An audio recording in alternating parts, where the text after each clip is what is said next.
Coming up on Sbu TV, an update on the firebombing in Allegheny involving St. Bonaventure students and an alcoholic energy drink that's receiving national attention.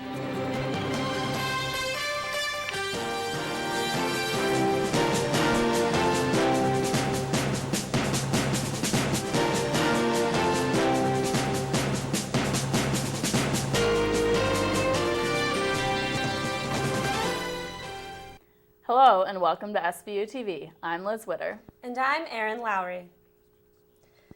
Last week, Sbu TV brought you a story about 6 local men accused of throwing a Molotov cocktail into an Allegheny apartment building.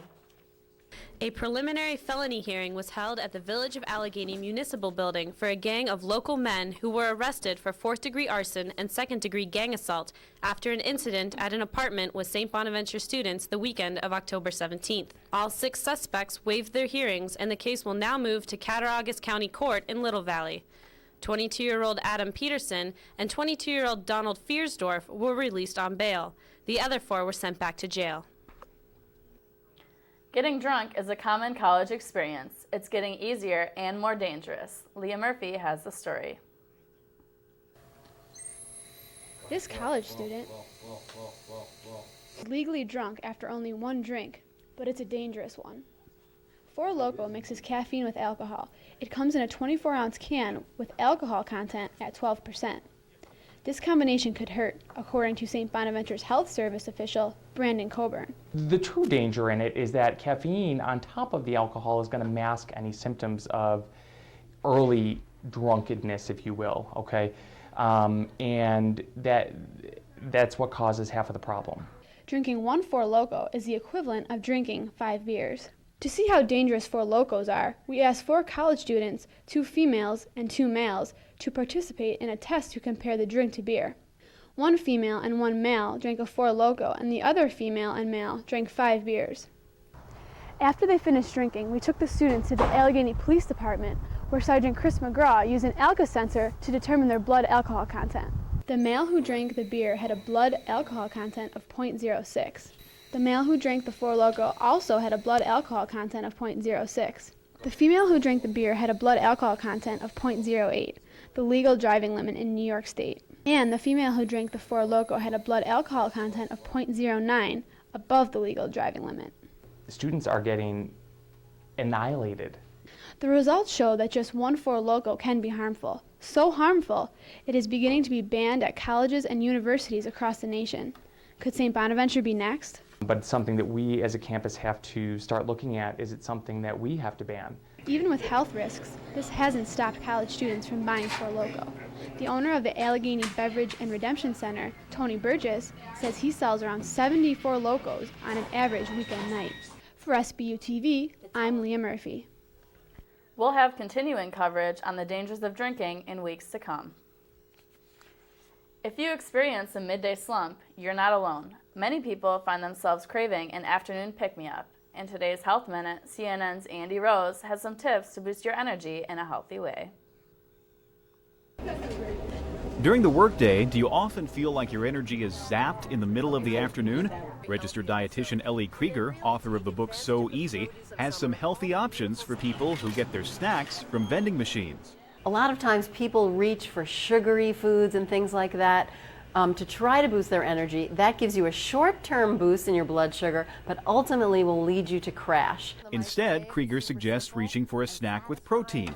She also suggests a handful of almonds. Rich in protein, rich in nutrients, and healthy fat, it's going to give you sustained energy. Or a Greek-style yogurt with a piece of fruit. That's going to give you protein as well as carbohydrate. It's going to give you an immediate energy boost and also the sustenance that you need. But she has one key message. The most important thing you can do to keep your energy up throughout the day is eat regular meals and snacks throughout the day. Quick tips for all-day energy. For today's Health Minute, I'm Andy Rose. Nutritional guidance is being provided to those who are the most active. Athletes are being told to drop the Gatorade and Red Bull and pick up this all-natural energy drink. Sbu TV's Christy Andrzejewski has the story. St. Bonaventure athletes train for months to prepare for their season, but health experts say what they're drinking can have a big impact on their game. A recent study shows athletes who drink chocolate milk after working out rebuild muscle quickly, and the sugar in chocolate restores energy. It's one of the ways of promoting a quicker way for the muscles to remetabolize themselves, if you want to use those words, after a hard workout. Experts say there's no need for expensive energy drinks and products. Chocolate milk is a great energy source for athletes. And it tastes good too. Using just a regular chocolate milk is something that they're finding has the benefits for you, but at the same time, it's affordable, it's not going to be extremely high in caffeine or in sugar, and it's a natural carbohydrate, so it's healthy. As for energy drinks like Red Bull and Rockstar, health officials say to steer clear. We do know that with caffeine, it has some basis to help enhance an athletic performance, so the athletes may be trying it, but the amount that we're recommending might not be the same amount as what these drinks have. Caffeine levels in these drinks can range from 114 milligrams in a 12-ounce can of Red Bull to 160 milligrams in a 16-ounce can of Rockstar. That's about half the recommended amount of caffeine per day. It's a lot of sugar, a lot of caffeine, and some of these unnatural ingredients that we don't know what they're going to do, the effects to the student or the athlete. So too many is not a good thing. For Sbu TV, I'm Christy Andrzejewski. Ironically, today's elementary school children are discouraged from drinking chocolate milk in favor of white. It's flu season again, and college students living in dorms are at a higher risk for infection. Sbu TV's Lauren Adams reports. Students stay up late, party on weekends, don't do what they should be doing. Recently, the Cattaraugus County Health Department held a flu vaccination clinic on St. Bonaventure's campus. The aim of the clinic was to protect students and community members from the flu. The vaccine was administered to any person over the age of 19. Cattaraugus County Health Department officials say because of the college lifestyle, students should take extra precautions to protect themselves. You live in crowded conditions, you share a lot of things with your friends, and sometimes you don't know people are sick. Cottillion says the vaccine protects from more than just the flu. It can protect you from further illnesses as well. If you get the flu, you can get a pneumonia, you can be ill for not just the 4 or 5 or 10 days even. Sometimes people are sick with the flu. You can end up with a pneumonia and be off sick for 2 weeks. One student decided to get the vaccine to avoid getting the flu like she has in years past. I definitely just wanted to be in the clear for it this year because it's awful. A brief moment of pain and some minor side effects are a small price to pay to protect yourself for the entire flu season. A sore arm compared to spending a couple weeks being sick, it's definitely better. By protecting yourself from the flu, Cottillion says you're protecting others as well. They're just coming down with something, you can't tell whether it's a cold or whether it's the flu, and then it goes through the whole dormitory or the whole group of people in a classroom. For Sbu TV, I'm Lauren Adams. Students who missed the clinic but would still like a flu shot can sign up for an appointment at health services on campus. Up next, some tips on how to stay safe this Halloween.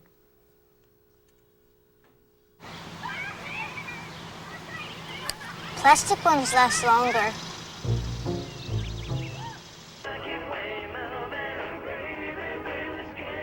Pork bellies close steady due to speculation that demand for bacon-related products. Read me this one, Daddy. Okay, honey. The less art kids get, the more it shows. Are yours getting enough? Art. Ask for more. AmericansForTheArts.org. Part of a good Halloween is being safe. I went to find out how people can avoid being tricked. October 31st means trick-or-treating, parties, and fright. But with the masks, costumes, and potential for scare tactics, Halloween safety can be a concern. Allegheny police had some tips on staying safe. Well, we generally try to teach the kids to walk with a group of kids and try not to walk alone. Just walk to houses with lights on, and just to make sure that they stay with whoever they go trick-or-treating with.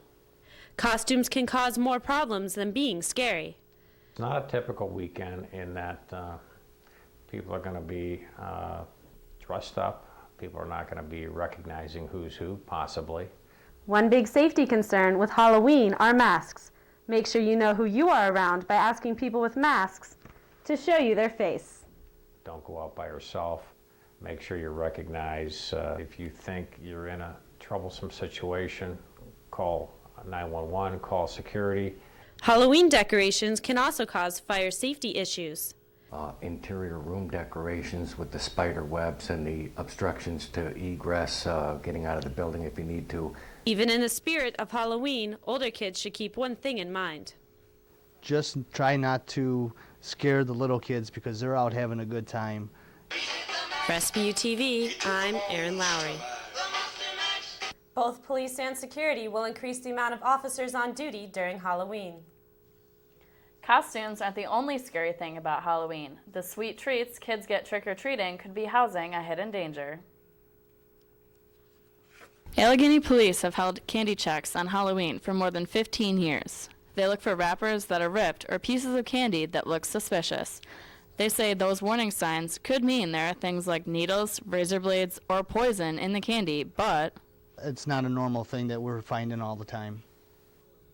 The candy check this year will be held at the Park and Shop on 1st Street in the village of Allegheny. The St. Bonaventure hip-hop team had some Halloween fright to share with the community. Dancers weren't the only things taking the stage at the hip-hop Halloween show in late October. Ghosts, zombies, and blood-soaked costumes sent a chill through the 321 audience members that attended the show. Tickets sold at $3 for students and $5 for the public. The 23-member team put on the performance in order to raise money for costs the team has throughout the year. The hip-hop team's next performance will be at the talent show in November. Americans have been in a panic over pumpkin. Bad weather over the past few years has created a major shortage in the variety used to make pies. Will our holiday tables be missing a vital tradition? CNN's Jacqui Jeras visited the self-proclaimed pumpkin capital of the world to get some answers. Oh, great pumpkin, where are you? While Linus was in search of the Great Pumpkin, last year many Americans were in search of the pumpkin pie. The Great Pumpkin shortage of 2009 happened because these fields in central Illinois were so wet that pumpkins were literally rotting on the vine. Now that a new season approaches, Americans want to know, will these pumpkins here be enough to get them through the holiday season? Welcome to Morton, Illinois. It's the self-proclaimed pumpkin capital of the world and home to Libby's Pumpkin. 95% of all canned pumpkin in the U.S. is produced here. Phil Friedrich has been growing pumpkins on this land for 32 years and says the last 3 have been among the worst. Every 2 or 3 days, I mean, you were getting rain, fighting mud. It was relentless. It just wouldn't let up on us. This year, the heat has been good for the crop, but there are other obstacles creating less than ideal yields. What else are you dealing with? Disease? Yes. Yeah. That's probably the main enemy we've had the last few years on this crop is the disease, and it's just because of the excess water. Harvest season is in full swing and things are looking up. Yields are pushing 85% and pickers are in the fields 24 hours a day to bring it in. Once the pumpkins are picked, the race is on to keep them fresh and to get them processed. It takes less than 24 hours for these pumpkins to leave the field and get put in a can. 3 years of bad harvests have consumers in a pumpkin panic.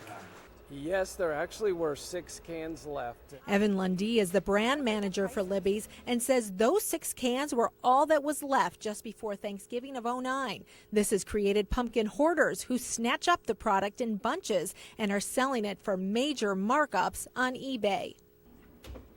Lundee says that 50 million pies are made every year. So, should you purchase the pricey pumpkin or risk an empty oven? We obviously, as you can see around you, have quite a bit right now. This is only one of our locations, and we will continue to pack for probably another 3 or 4 weeks. And our plan, if everything goes well, is that we will not only be able to supply our customers and consumers' needs for this baking season, but also into 2011 as well. Coming up in sports, the men's basketball team and its international flair.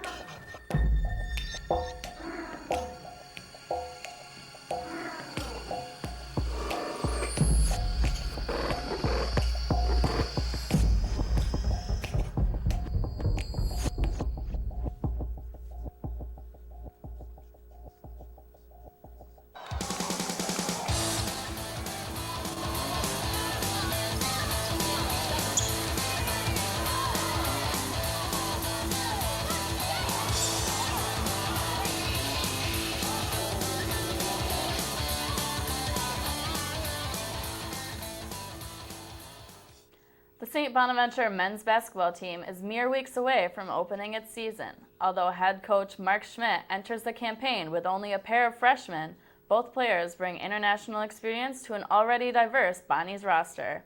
Sbu TV's Tony Jones reports. When the St. Bonaventure men's basketball team began practice October 15th, a common thread between its newcomers and reliable upperclassmen was already present. Senior Ogo Adeboye from London, England, and junior Andrew Nicholson from Mississauga, Ontario, Canada, were joined by two other imported products, guard Matthew Wright from Toronto, Ontario, Canada, and guard Sam De Haas from Den Bosch, Netherlands. Andrew helped me with the decision because we're both from Toronto. He just told me basically all the perks of going to St. Bonaventure. I'm playing behind Ogo, so Ogo's kind of like my mentor. Adjusting to a new country, both for school and basketball, may seem difficult. Wright, on the other hand, has taken the change in stride. I wouldn't really consider it international because I'm like 3 hours away from the border, so we play a lot of basketball in the States with the AAU circuit.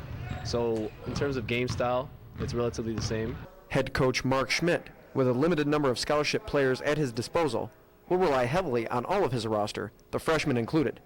De Haas is ready to accept the challenge. It's a different game, like way more inside, way more athleticism instead of shooting and running plays, but it's been great so far. I really like it. The outlook for the Bonnies from the Atlantic 10 media has not been favorable, but Wright, De Haas, and the rest of the Bonnies are out to prove otherwise. We got picked second last to finish second last in the conference, and we feel like that was kind of a slap in the face. So that's a added motivation every morning that we wake up, every time we hit the gym, every time we go in the weight room, that we're trying to prove the critics wrong. With the Bonnies inching toward the new season, De Haas is anxiously awaiting his opening contest in the Riley Center. There's going to be a lot of people out here. We played a tournament in Madison Square Garden once, but it was not packed, so it's going to be different, but it's going to be really special. I'm looking forward to it. For Sbu TV, I'm Tony Jones. The Bonnies begin regular season November 12th at Big Four rival Canisius. The men's basketball team looks to make headlines on the court this season, but by being a good Samaritan, Jamie Dixon made headlines off it. The University of Pittsburgh basketball coach is getting a lot of recognition. He's shying away from the spotlight, but police say he helped save 2 people from a car accident October 24th. CNN's Ashley Hardway has the story. He's known on the court as a very focused, meticulous college basketball coach, but Saturday night he was a hero. Dixon witnessed a bad wreck here on 279 North outbound. A Ford Escape traveled from the far left lane across 2 lanes of traffic and off the road, hitting a Jersey barrier before rolling over and catching fire. A passerby got out and pulled 2 people inside from the SUV. That passerby, Coach Jamie Dixon. It just shows, the good character that he has, helping somebody out in a bad situation, a car accident, trying to get them to safety. So that was a good thing that he did. The players all knew about the rescue from social networking websites and text messages. They honored their coach, who remained quiet on the issue at Sunday morning's practice. Yeah, it's definitely in the background. Everybody knew about it. We kind of had, a little joke about it before practice. We said 1, 2, 3 hero for coach. That was something, good he did. So we always, notify the good things that anybody does on the team or coaches. Dixon was too modest to even talk with us about his heroic actions. The state trooper on the scene told ESPN, quote, "By all accounts, he did exactly what a decent person should do. It's an interstate freeway, and I'm sure countless other cars drove right past. He was one of the very few who pulled over." He just smiled, he just smiled, laughed about it, and that was about it. He really didn't talk much about it, so. Police say Dixon got a few cuts from the broken glass, but was just treated on the scene. At least 1 person in the car accident had a broken ankle, according to police. That's all for this week on Sbu TV. I'm Erin Lowry. And I'm Liz Witter. For the rest of us here in the Coop Lab, thanks for watching and have a happy Halloween.